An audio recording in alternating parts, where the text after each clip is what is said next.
and welcome to Bharata First. You're watching a brand new edition of Frank Talk. I'm Frank Rausan Pereira, and today we are going to discuss a very crucial and an important subject, the state of real estate in India. What are some of the challenges that the sector is facing and the way forward? And to do just that, I have a stellar panel with me on the program today.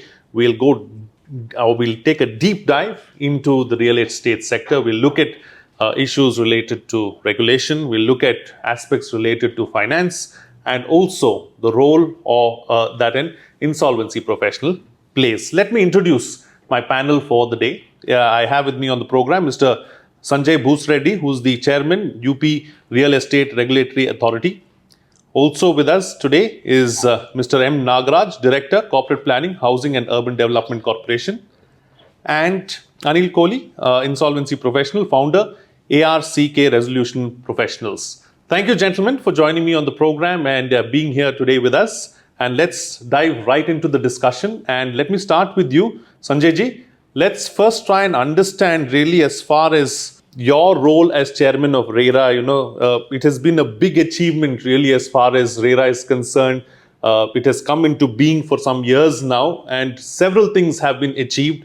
What would you list out and point out as the single biggest achievement of RERA? See, one of the biggest achievement of UP RERA, which takes care of a very big state in the country, is in the last 7 years, that is from 1st of May 2017 till now, 58,750 cases have been filed, out of which 50,500 cases have been disposed of. So if you say one big achievement, then this is the achievement. The proof of the pudding is in eating. So these many people have got their houses, the registry done of their units, flat, villa, plot, whatever they have bought, and as well as they have got delay interest for whatever period the promoter has used their money. So that is one good thing which is happening, and we take care of 40% of the caseload of the country because we have the biggest area of NCR. If you take the total NCR region. Absolutely. And just if you can broaden the question a little bit, Sanjay ji, and try and bring about a few other aspects really as far as RERA is concerned. Of course, the proof is of the pudding is in its eating, and you rightly pointed out as well the huge success really as far as UP RERA is concerned. But what else really have you noticed, as chairman of RERA? See, if you ask me, what does the Act envisages for the real estate sector? There are only three things which the Act envisages for the various authorities to perform, whether it is UP RERA or any other RERA of any other state. One is to bring in investment as much as possible, because once the investment would come, it would then bring in a lot of housing stock, building of housing stock. So the first aspect is investment, which would lead to building of and development of housing stock. Second is to adjudicate between the home buyers and the promoters if there is a list or a dispute. So if there is a dispute, then that dispute has to be resolved. The third one regarding advocacy is to train and tell people, educate people that when they are investing in real estate, what they should look for. Generally, the promoters used to give ads, like if you buy a deluxe flat 4-bedroom, we'll give you a Honda City car or a diamond ring or a 3 days, 2 nights holiday to go out. We have now, by way of a regulation, we have banned all these ads. We have told all our developers, you will not put any such temptation, because this is not the thing which they should look. They should look after. They should look for through our RERA registration number, through our portal, what is the promoter giving them in lieu of the investment or money they are paying to the promoter. Whether he is giving what quality of accessories he is giving, the fittings, the construction quality, the other aspects of the unit which they are buying. We tell our customers, we put ads and we do advertisements. We tell them, if you want to buy a house, see, just go to the RERA portal, UP RERA portal, type out the URL, put the PRJ number, or nowadays there is a QR code also. So you just scan the QR code, the entire project details will come out, whether he has land, title, everything. All those things you see. Because if he doesn't have land, so in any case, we will not give him registration. So see all those things which are very, very pertinent for you to while doing due diligence and while making a decision for investment. So that is what we tell them. We tell them that if you want to go to Goa, go to a travel agent. Don't go to a real estate agent or a promoter. If you want to buy a car, go to a dealer.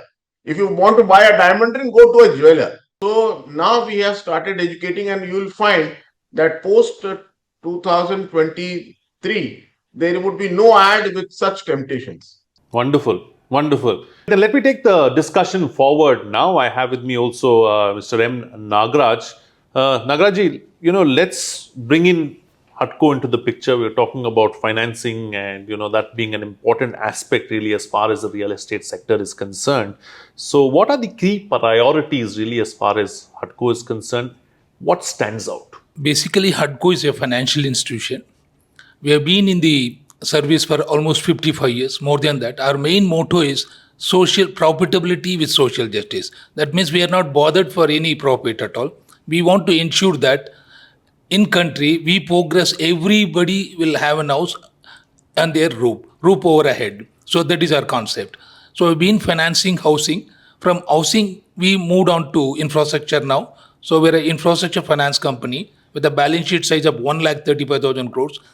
Every 16th house in India is either facilitated or financed, or somehow we are involved in that 16th house. That is the kind of record we have been created over a period of 55 years. Wonderful. I mean, so lovely to hear that. Just the sheer numbers themselves, and it stands out really, and it's mind-boggling, so to speak.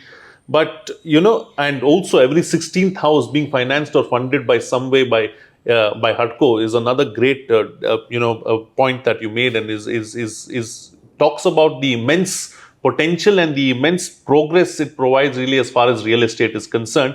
Are there any challenges along the way? Are there any stumbling blocks, or are there any roadblocks, hiccups, rumble strips, let's call it that, along the way? Of course, we had our own kind of challenges. Before 2014, we had so many roadblocks. RERA was not there. IBC was not there. As a result, we have been funding housing finance, especially in private sector, almost for 20 years, out of which we lost a lot of money due to those various regulatory issues. From 2013 onwards, we have taken a pause in real estate. With the introduction of RERA, with the introduction of IBC, we are very confident. Now we already started financing private sector in real estate, road, energy, seaport, airport, with the reputed builders and rated builders to begin with. So gradually we are making come back to the scenario in private sector. Whereas in housing sector, in government sector, we have been pioneers, we can say that, in terms of both housing as well as infra. Infra, especially social, water supply, sewage, wastewater treatment, where most of the bankers normally doesn't get involved. We have been pioneers in that sector. Wonderful. Including financing urban local bodies. Wonderful, wonderful. Talking about the IBC, let me bring in, Anil Kohli into the picture. And let's also understand, when we're looking at insolvency, what makes insolvency in the real estate sector different from the other sectors? What is the importance of an IP really as far as the real estate sector is concerned? Are there any special considerations really as far as IPs in real estate are concerned? And with the introduction of the IBC, how are things different? So, speaking about the difference in the insolvency in real estate and other sectors. So, see, the insolvency, the main objective of the code is revival of the sick units. Basically, this is about maximizing the value for the creditors and the giving the sick unit a revival, a chance of revival, I can say. Regarding home buyers, the issue is that yes, in this case, on the thing in real sector, the real estate sector, the IBC can do is giving homes to the home buyers. So it is about revival of the hopes for the home buyers, basically. So this is a very major difference. And now in this sector, real estate, the major most difference, that is the emotions which are attached. A person is looking for the home, and they are the persons, the secured creditors, they are looking for recovery of their dues. Here the question is about their entire lives, savings, and their dreams which they have seen. So insolvency in real estate is actually has a drastic difference as far as the IBC in other SIC units or other corporate debtors is concerned. Mm-hmm. So the role of the IP. You yourself can say IP has to look after each and every aspect.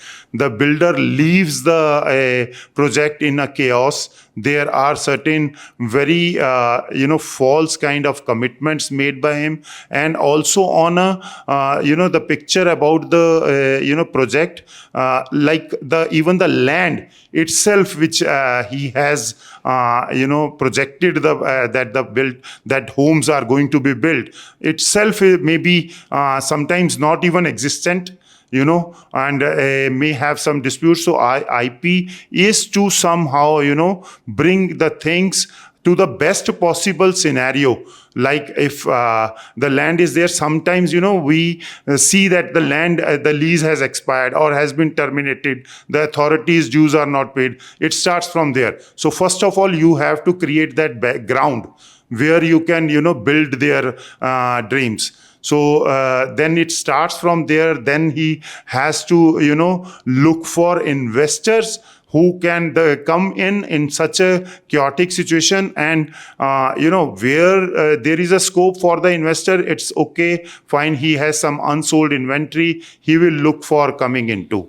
But where there are certain such kinds of things that the entire project was sold by him, so there the IP has now to find out the mechanisms.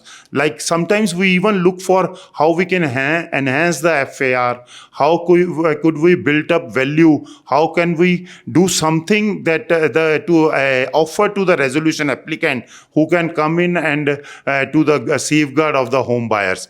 So here the IP, and basically, another very huge thing which the IP has to do is to keep the home buyers together. Mm-hmm. The home buyers, they, since having an emotional value, sometimes due to some legal restrictions, you are not able to perform as some may desire. It happens that recently in one of the matter, there were 2-3 kinds of different options given by the builders. So if the person has opted for some, say, assured return, but the other person has opted for having a home or something like that, so now they will have different expectations from the insolvency professional.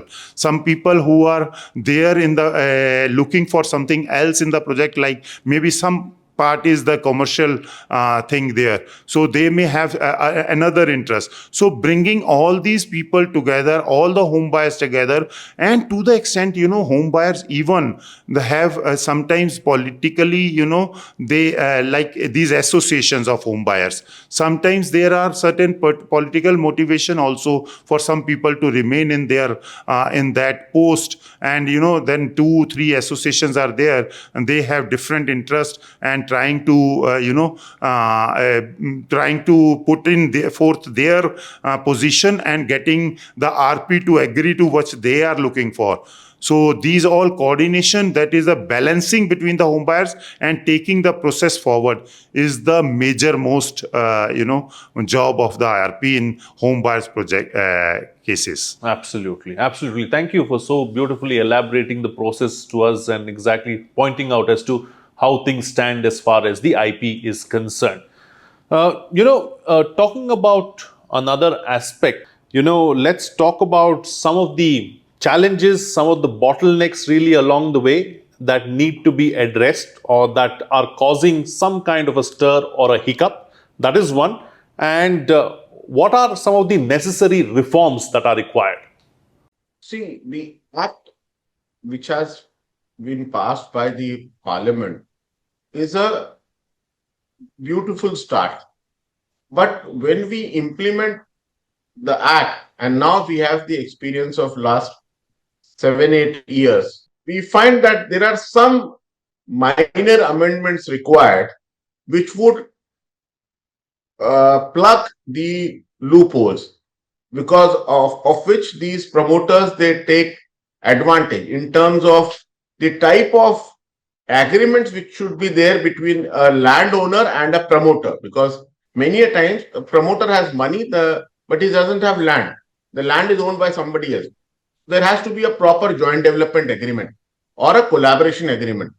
In the act, you have many more such things of the types of agreement. So we have to further clarify it, and especially the definition of a promoter.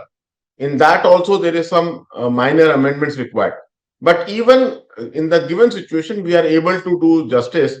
Yes, we face some difficulties because of some of the minor gaps which are there in the drafting of the legislation. But Government of India is now very seriously working on those gaps, and very soon we may see some important amendments coming through.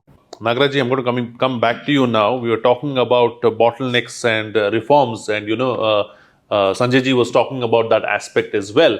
So let's also talk about processes and how the processes have been streamlined. You were mentioning in your opening remarks as well about how HUDCO is an age-old organization, is doing wonderful work. So there must have been many things done along the way. So how were some of the processes streamlined? What are some of the best practices really that are to be followed and that are being followed right now to ensure that we achieve our dream of a Vikshit Bharat as well? I'm sure that HUDCO is working towards that too. So, in any organization, over a period of time, we lose our steam. Like since we are a 55 years old company, somehow we also lost our balance. So then in between, we realized that it is a high time we need to reorient, reorganize, regroup ourselves. So number one priority, what we have done is completely switching over from manual system to completely digitized form. Number one, all the files have been digitized, put it in a digitized mode, like we started using heavily ERPs. Secondly, we have come out with a ERP. So this digital transformation has given a completely new edge in our working. Second, we have come out with a new recruitment. We almost inducted around 65 new press talent, plus another 80 are we are likely to add it. So we have a huge experienced team, plus some new fresh blood. Together, now we already become a big force. We are planning to go for 3 lakh crore in line with the Honorable PM's vision, Vikshit Bharat. We are scaling up a great heights in terms of financing infrastructure, in terms of financing housing, by reforming ourselves in the process. One great strength with HUDCO is that we have 21 branches. Great rapport with all the state governments, be it housing boards, development authorities, urban local bodies, plus road and infrastructure, almost all gamut of that. I can say in a lighter way. So from cradle to crematorium, we have funded some hospitals. We have also funded some crematoriums. Let me give an example of Kota in Rajasthan, which is in a tier 2 city. So there we have gone in a big way. Number one, providing consultancy.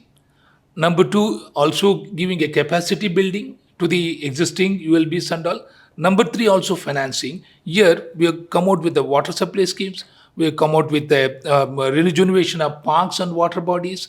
We also done crematoriums. We also done hospital. That means from cradle to crematorium, we worked in that. This is a small example which I am giving in a Kota city.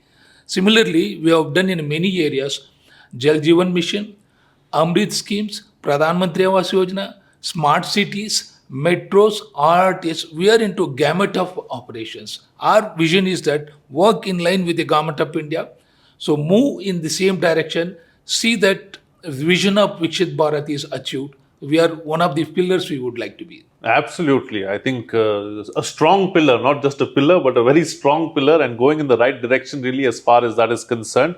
Let me come back to you now, Kohli ji. Let's talk about another aspect as well, since we are talking about, some of the challenges, some of the bottlenecks, some of the best practices and what we've learned along the way.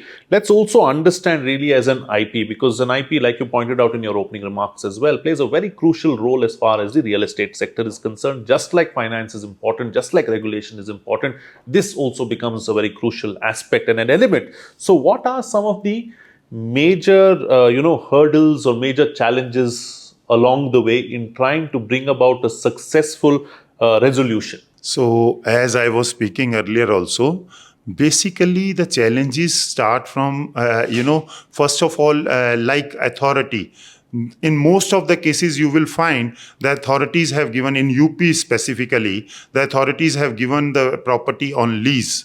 Now they had given it on lease and on deferred installments, I can say. So you have to pay, the builder is to pay in 10 years. Now if at some point of time when the RP comes in, he sees that only 5 years installments were paid, or maybe only 1 year, and the dues are there, the authority now comes in and says this is terminated, the land itself is terminated. Now the RP, they are claiming as a secured creditor. That, and in Prabhat Singh Soni matter in Greater Noida Authority, the Honorable Supreme Court also, has also strengthened the thing by saying that yes, authorities are a secured creditor. However, in the proposed amendments, the situation has been, somewhat, I think, rectified by saying that secured creditor will be only by way of creation of a security interest. So now the RP has to confront the authorities and get the land revived. And then once the land is there, then he has to put in the approvals in place. And then he has to gather the list. Firstly, the only major issue which we also get to see is we even don't know, we don't have the records what all units were sold. So the promoter is not cooperating, the people generally have eloped away, the staff or the records are not there. So RP has to see how many units have been sold, and because maybe many people are there who have not even filed their claims. So now the RP is to see, firstly, because to offer a value to some other person, you have to tell him that there won't be any surprises later, that some more people come in and say, no, this asset was sold to me also. I have been allocated some home there. So RP is to firstly confirm that yes, only these many units have been sold, because there is no system, though in Supreme Court, we can come to that matter later. So Supreme Court in Mansi Brar judgment, they have said now after making some part of the payment, the land revenue authorities have to be brought in, and the allotment of the units should be registered with the land revenue authority. That would be a very welcome step. So at least we have the record what all units were allotted. So after getting this, the land is in place, approvals he is getting, he knows what all units have been sold, what all money has been received. Now that is to be accounted for. So once the money has been accounted for, then he has to look for what is the value he can offer to the resolution applicant. So as I told you, he would try to bring in as much possible value maximization by way of whatever available resources are there, and he would try to put in that value, and then whatever balances are there from the unit holders, and all these combined, he make a bouquet of the offer and offer it to the resolution applicant, maybe some kind of developer, so that he can commit that yes, he will build the homes without any additional burden on the existing home buyers on whatever was assured to them, because the home buyer at that point of time are not in a position at all to may pay more, because that becomes very heartening for them if we say that now you contribute and then only you will get your homes, while they have already paid what was them for them to pay. So all these things, RP sees and brings in that offer, and then tries to get the homes built by some resolution applicant for the home buyers. All right, then it's time to get closing comments now from all the panelists with the best way forward and what next and where do we go from here. Let me start with you, Sanjay ji. See, what we are doing, we are working on three aspects. One is on the registration of complaints, as we are trying to, if a person applies, say on 1st of January 2025, we want his registration he should get, and he should launch his project within 30 days. So within 30 days, we are trying our level best, and in 90% of case, we are successful. 10% if they are not able to upload the necessary documents, then it becomes difficult to give him the registration number, so that good number of investment comes and the housing stocks gets developed. Which very soon we'll be launching our 2.0, where the registration part would also be very smooth. Second, the litigation part between the promoter, the home buyers and the agents, on that also we are working, so that it becomes very smooth for everyone. It is paperless. UP RERA is totally paperless. We don't call any investor to come to our office physically. They have to apply everything online. They join us through VC. We don't call them physically for any meetings, and they get their documents digitally through their emails, whatever registered email they put in. Through that, they get their Form C, which is for new registration, Form F for extension, and so on and so forth. Similarly, our litigants also, whether the promoter and the home buyer, they do it online. The third one is we have taken up one very important thing, that earlier we used to register agents automatically. They apply and we register. Now we have made a very major change. There is a paradigm shift in the registration of agents. We first ask them to apply for training. We train them for 4 days at Lucknow or at Greater Noida. Then they have to give an exam. They have to pass an exam. They are then given, once they pass, they are certified. And on the basis of that certification, they apply for RERA registration. And then we see their background, whether their financial integrity is good, their other character integrity is good, and then we give them. So we are working on all these aspects, so that all our three stakeholders, they get real good, which they expect from the Act and the system. Absolutely. Wonderful. Thank you so much for your views and making those important points, Sanjay ji. Let me take the discussion forward now with the others as well. Nagaraj ji, so closing, concluding remarks from you on the program. Let's talking about, where do we go from here? What next, as far as HUDCO is concerned as well? What are the future plans? That is another important aspect. And where do we go from here? So, as a responsible institution, we believe that in a country like India, where we have so much informal settlements, we feel that to work with the government's vision, like for example, in Maharashtra, the government has gone in a big way in rehabilitation of slums. SRA scheme is very, very progressive now. For instance, in Delhi, DDA has built a beautiful piece of architecture in Kalkaji. So wherever the existing slums are there, they are rehabilitating that by making use of the existing land. Almost around 1/4 of the land they will build the housing infra. 3/4 it may go to commercial. We believe that HUDCO has to play a major role in rehabilitating all the existing slums, so that in line with the progress of the country, we also progress. Second area where we feel that whatever the schemes we implement, ultimately it goes to urban local bodies. Urban local bodies has to be strengthened in terms of capacity building, consultancy and financing. For that, government has come out with the major schemes, Urban Challenge Fund, Tier 1, Tier 2 cities.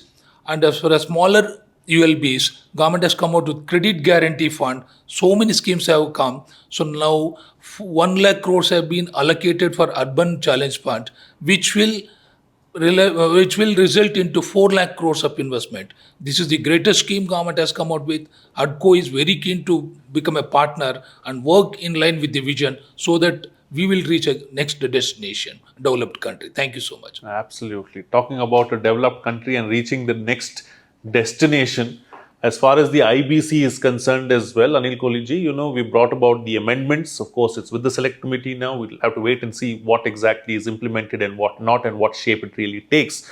That is, but looking at something that you mentioned in your earlier comments as well about the Supreme Court and judgments and what has happened in that arena and frame as well. So how have some of these judgments, how have some of these orders by the Supreme Court changed things as far as the real estate sector is concerned, as far as your profession is concerned? And what would you like to see going forward as far as the IBC is concerned? Do you think that we need to have specific provisions for real estate? Thank you. This is, most a required question here because the judgments of Supreme Court recently, just last week itself, there is a judgment of Mansi Barar judgment, we call it, of Supreme Court. It is I could say it is changing the entire scope, landscape of the insolvency in real estates. Now the Supreme Court, what it has said, primarily the issue was regarding the speculative buyers, investors you can say, or the genuine home buyers. So there the Supreme Court has differentiated now. It says the speculative buyers, the investors, they are the people who are looking only for return on their investments, or they are looking for some speculative or you can say like bounty in the investment. And the genuine home buyers, they are the people who need actually their homes, who are looking only for homes. So now they have barred insolvency proceedings in speculative cases. The insolvency proceedings can go only for genuine home buyers. Now coming to this, the basic where like this differentiation is fine. Now coming to the genuine home buyers, here Supreme Court has stressed a lot for the for the required reforms, and it has gone in, I should say, in minute details to say that firstly, the genuine home buyers, their concern, it is covered under Article 21, the right to life. So now they have a right to have their houses, their homes, and it is their fundamental right, which is the duty of the government to protect at the first place. Then coming to after Article 21, they say RERA. RERA itself, they say it is a toothless tiger as of now. Now, RERA needs to be strengthened. RERA is not just to monitor or to keep records and just give approvals, and then has no powers to implement their orders. Like sir was saying, Sanjay sir in his comments, that he says that yes, if this person does not complete, and we can get interest for that. What I feel is, and what the Supreme Court has said, they should go to the extent, RERA should get so much, the intent of the order is that RERA should have so much power, they can directly take, corrective steps. They can even should have, in my view, powers to reallocate the project to some other builder. The RERA should have the powers to the extent, that they should blacklist the promoter or the persons engaged at all. They take over the project under its custody and get it developed and get the homes built from some other developer and make homes. Then the Supreme Court has also said that the government, they need to make specific provisions, IBBI for that matter, has to make specific provisions in IBC related to real estate sector. So yes, that is very much required. Some things have been done recently. IBBI has come forward with some real estate specific provisions. So Supreme Court has asked it to be strengthened. Then NCLT, NCLAT jurisdictions need to be done. So all this, can have a great impact. But the Supreme Court has said in this order, they can have a great impact on the, IBC, because IBC what I feel has somewhat come forward as a rescue, and though there were some initial teething problems, which may be corrected in the later course, but IBC somewhat is a good mechanism which we can expect to give solution to this long-standing requirement, for the home buyers. So now after this, what will happen is, for our profession, definitely when the things get get in order, and we get support from the system, we get support from the NCLTs, NCLATs, IBBI, there are specific guidance steps for us.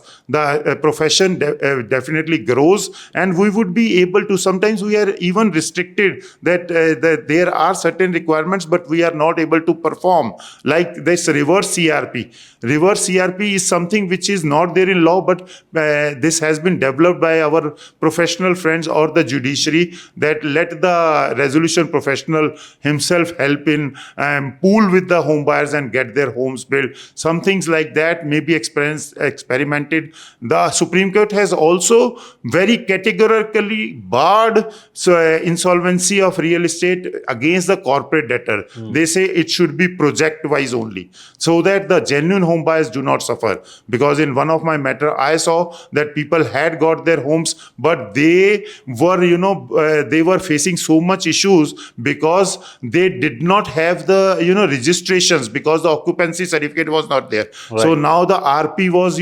earlier erstwhile RP was definitely asking them, no, now you cannot get your homes registration. This was very drastic thing which could have happened to them. So the genuine people who are actually, they by so much of difficulty they got their home somehow, but they were also brought into insolvency. This is also this step is going to definitely help, because project wise insolvency, and it will make the things easier for the professionals also, because taking care of so much big huge corporate debtor is a difficulty for any of the professional. But when it is project specific, he can put in more efforts and can bring in some kind of a meaningful resolution for the home buyers. Bring it to a logical conclusion and a logical end. Yes, and that's the best way to do that. Right. Wonderful. Thank you. Gentlemen, for joining me on the program, sharing your views and putting things into perspective for us. Sanjay, Bhoosreddy, M. Nagaraj, Anil, Kohli, thank you for joining me here and sharing your expert views on a very, very crucial and an important subject, and making it so much more simpler for all of us. Well, don't forget to like, subscribe and hit the bell icon before you go if you like this content, and don't forget to come back for more such content in the future as well.